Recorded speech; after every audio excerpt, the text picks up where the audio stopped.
Welcome to part 5 of the XM Exploration, my homebrew RPG campaign for your consideration. Today we're going to be going over the game sheets deep dive. We're going to start with the character sheets tabs, which is an entire document that has various character sheets. We'll be running through these as briefly as we can. Remember, we're just trying to see if this is something that interests you for you to continue on. And then we're going to be going through character progression. What does like leveling up look like? What does creating a character look like? And then we'll be looking at the ship sheets, which is the last of the sort of core Google Sheet documents you'll be getting access to. And this will be looking at how ship combat goes, how upgrading and buying new ships looks. And it might look kind of intimidating at first, but it's a ton of fun toggles to play with as you outfit your ship to your exact needs. Are you hauling cargo? Are you better at combat? Are you better at running away? Etc. Etc. All right, so let's go ahead and start with this core tab. This is where we're going to be doing most of your roles for all kinds of combat encounters, social encounters, anything where you're doing checks of skills starts here. So to be very brief, you have proficiencies that you can gain as time goes on. You get more skills in each of these. Your proficiencies are pulled from your other skills. So to be good at biotech, even if you're proficient in it, you want to make sure that you're beefing up your medical skills and your educational skills.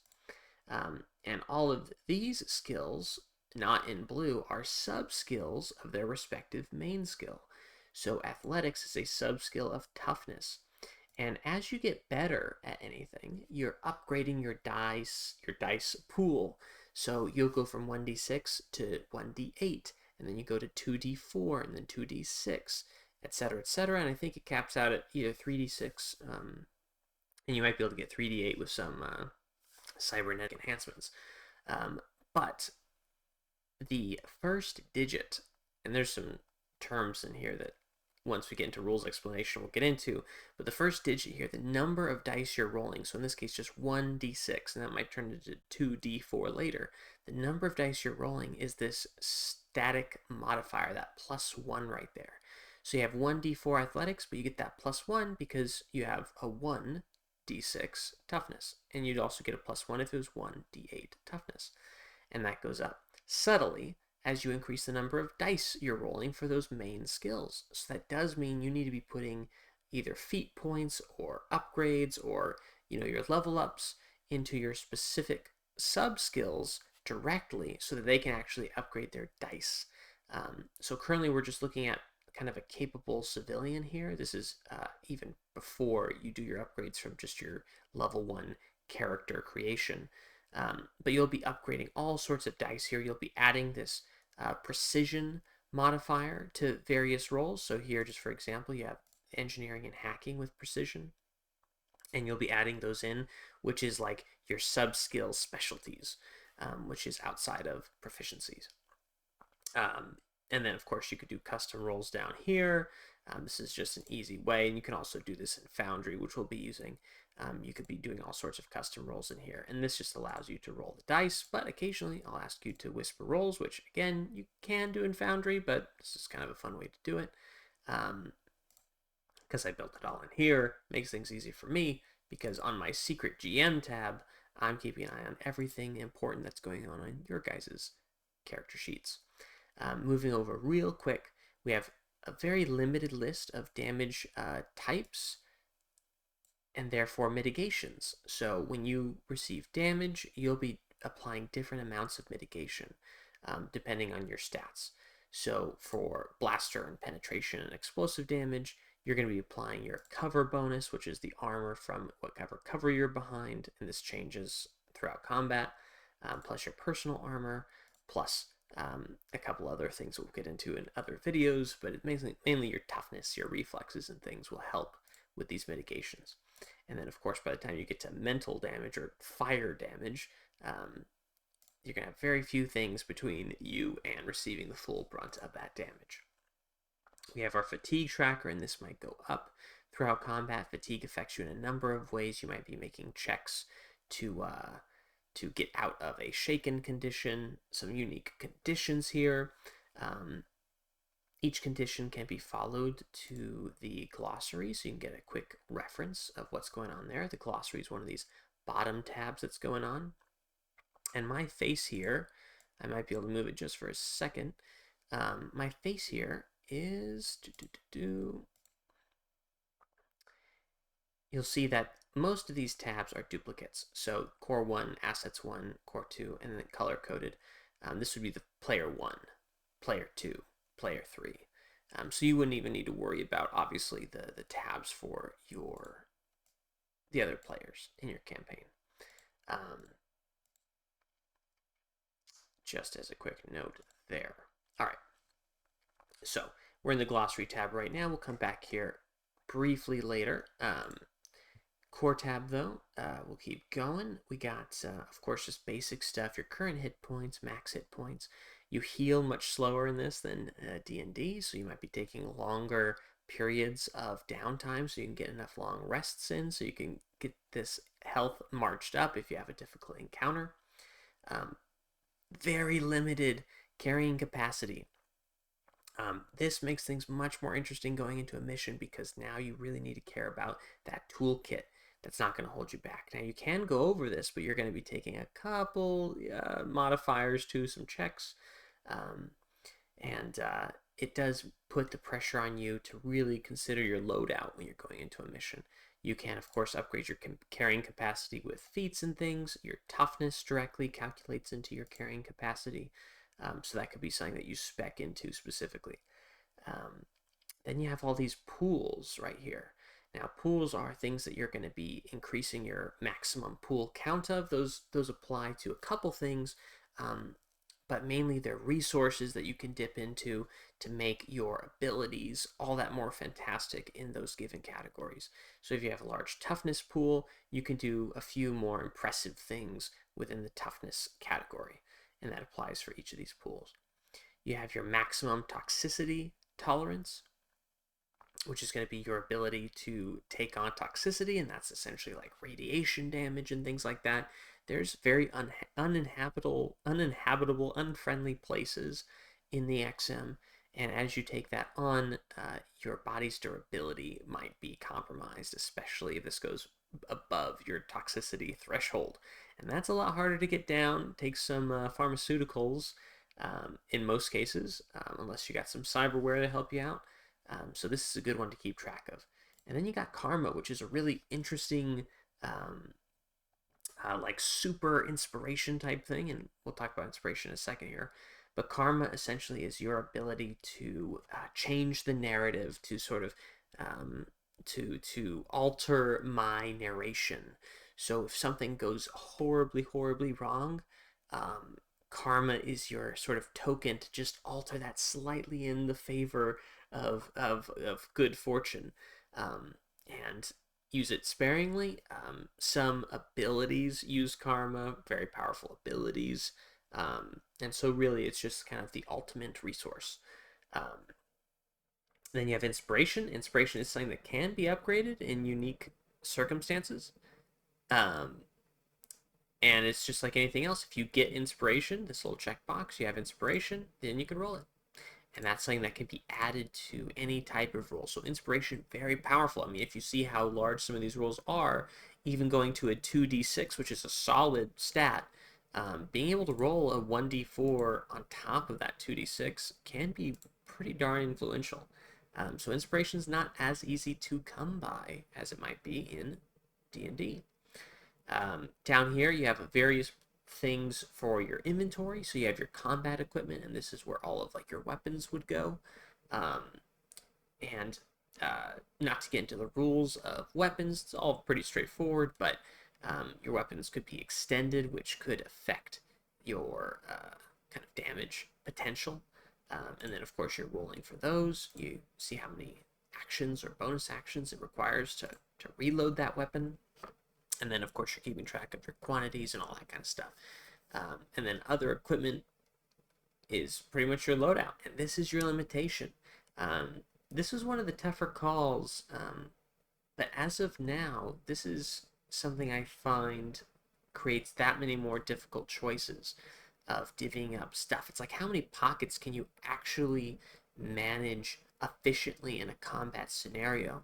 So these two sections are your limitation of number of items, different items that you can carry, and that coincides with your carrying capacity to make you have to really think when you're going on a mission, what am I going to need? Because no doubt your overall inventory that is stored is going to be more dramatic than this list here. And of course, it also makes cyberware a little bit more interesting, because now an item that could be handheld could also be installed. And now that's something I don't have to worry about taking up either carrying capacity or inventory space. So some temptations there. Scars and critical wounds are things that are going to be affecting you when you go down to 0 HP. Hopefully you get stabilized, hopefully you survive, but some things might stick with you. There's some tables to roll on there, and that adds all to the RP opportunities. Overly separately in notes, this is where you just might put some special stuff that you get a hold of. So, for example, guns have some interesting notes that might be worth fleshing out, so you could reference them quickly. How many bullets does it hold, and things like that. Which, of course, in some cases could be built into this, but if you just want that full detail, it's a good place to put those. Of course, feats and moment cards, we will be getting to those in our character progression section. And I think that pretty much covers the core tab. Let's make sure we're following along here. Going to the assets tab. All right, assets, a lot quicker. This is our main inventory chunk.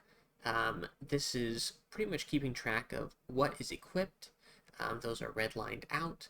And then generally where other things are stored. So you might have something stored in your location 1, location 2, location 3, etc., etc. And these are all places where you are kind of just building up an inventory. These different locations can be raided during state crackdowns and things like that, so it's sometimes good to separate them. That's rules of its own.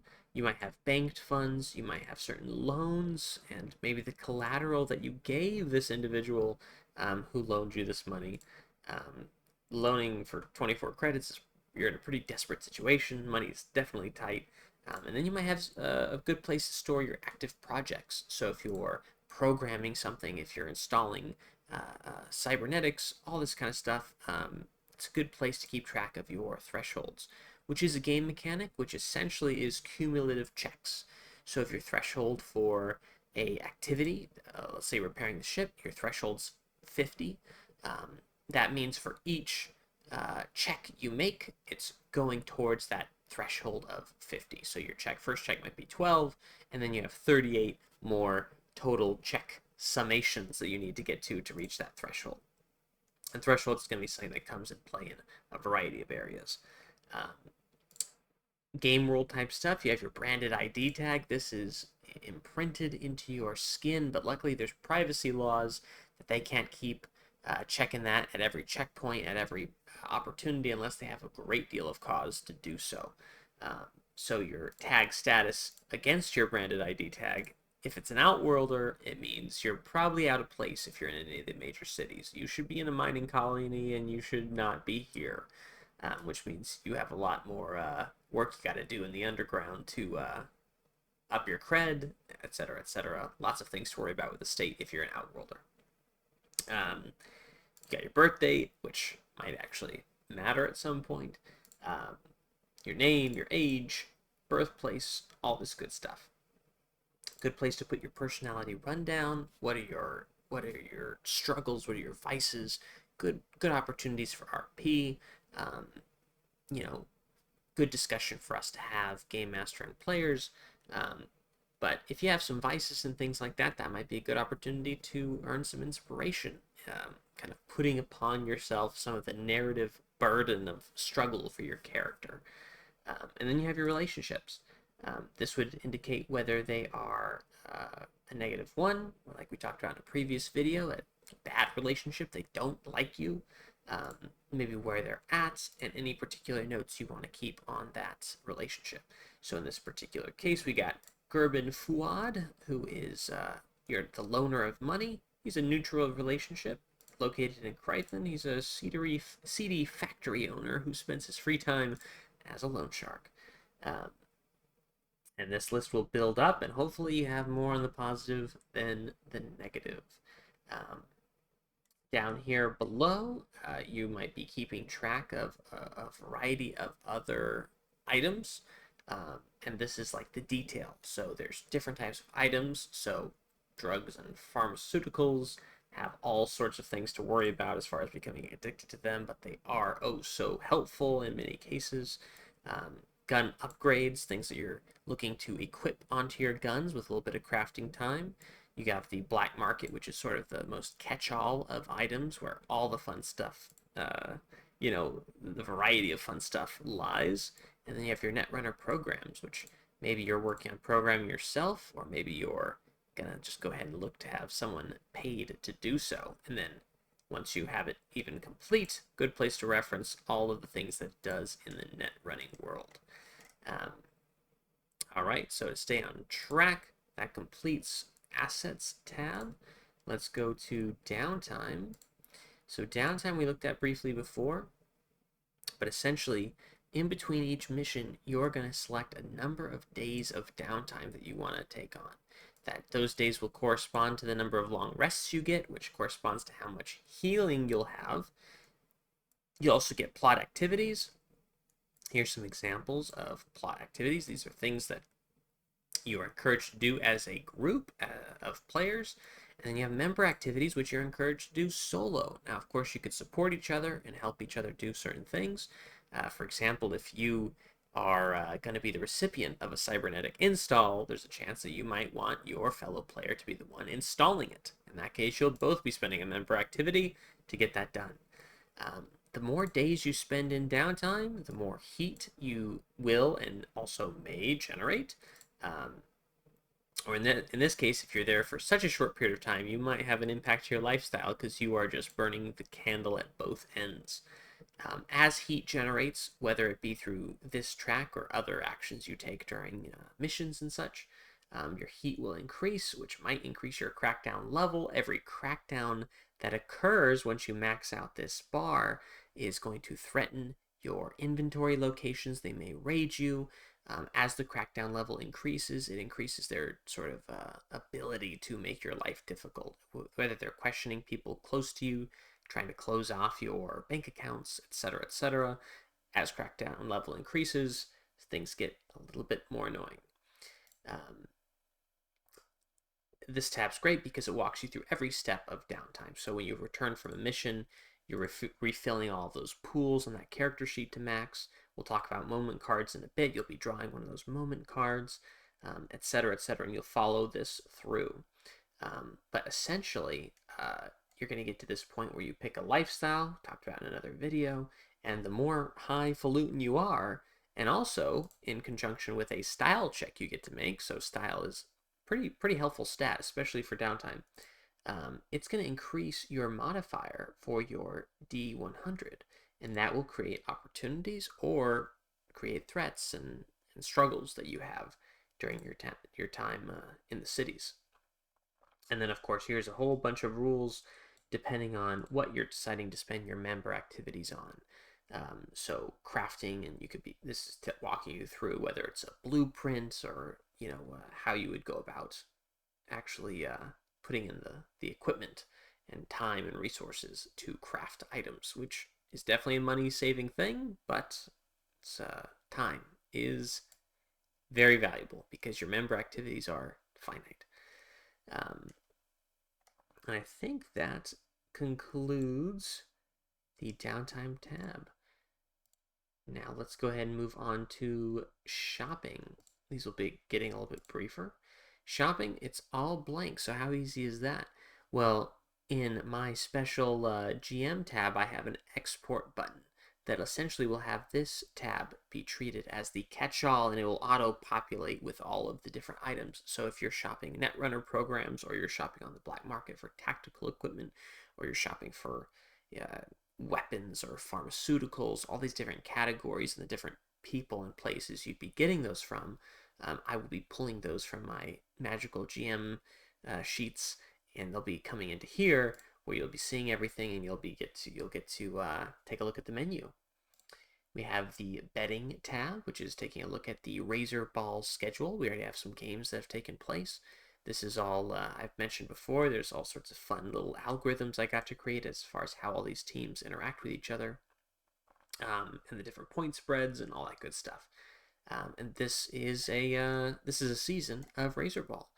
And over here in the bets category, you can be placing bets on the winners that you'd like to see make you some money. So you have the odds, and we can go over how odds work in game. Sounds like something an interesting character can teach you how to do. But essentially, if you're betting on the team that is less perceived likely to win, you'll make more money because the odds are worse that they were going to win. So let's say if you're going to bid that 100 credits on Lowtronics, or you could bid it on any of the home teams. You can also bid against the home team, of course, so the home team would lose by at least X amount of points. In this case, you think you don't want to, be too risky here. You just think they'll lose by at least 1 point. You're not going to win as much money, but if as you ramp it up, you think it's going to be an absolute destruction of the game, you stand to make a lot of money, even though you're only betting 100 credits. And these odds all work properly and all that good stuff, and all those odds will be adjusted with the different games, and as the weight of those odds continue to adjust based on the past history of games. So lots of interesting stuff there, but essentially you could be getting in-game tip-offs or whatever it is from all of your relationships and bonding potentially over your lost money in Razor Ball even, so capitalize on that. And then we have the stock market, which has the major corporations that are allowed for civilians to invest in. And this will track your cost basis per share if you don't trade stocks much in real life. That's fine. I can give you a very easy tutorial in game. Sounds like another fun character to show you the ropes. And then the Stewart Prime Index is composed of, I think, 60 some odd other. I didn't want to just have a massive stock market sheet, but the Stewart Prime Index encompasses like every other company, and there's many of them. So you can actually go in and say, I want to buy, today 10 shares of, Manti Inc. and current price of 174. All right, shell out the money, and then week by week, you'll go ahead and get to see the weeks change, and you'll get to see the holding value change. Hopefully you make some money, and the real kicker here is the missions you undertake as a party, of course, could potentially be affecting the companies directly or their subsidiaries, etc., etc. And if you're able to make enough of a stink about it where they can't cover it up with their media influence, whatever your path to messing with these companies or bolstering some of them up, you might be able to manipulate this market a little bit, and some of these investments you make might be pretty well planned out given your other activities. So next we're going to go ahead and talk about the glossary very briefly. Glossary, as I mentioned before, is a place that is not all-encompassing of all the terms and rules or anything like that. But it is something that will continue to develop based on you as a player's needs. So right now we have a number of things that tie into the glossary. So like we talked about all these conditions, the XP bar, so you get an idea of how XP works and things like that. Stealth, so very specific rules to stealth that you can jump to and see how does this stealth rule set work. And so really, the glossary is a place that will continue to develop as we develop the game, and it's just a place where more information can live and links can bring you to it for easy referencing. Next, we'll talk about briefly the GM tab. And there is a color system here. Anything red, you do not go on, and I will know if you go on it. The red is pretty much just the sacred GM territory. So all sorts of stuff in various red tabs that may occasionally you might see living somewhere here on this bottom bar, but you never are to go there. This is where I control, all the bits and pieces behind the curtain. All right,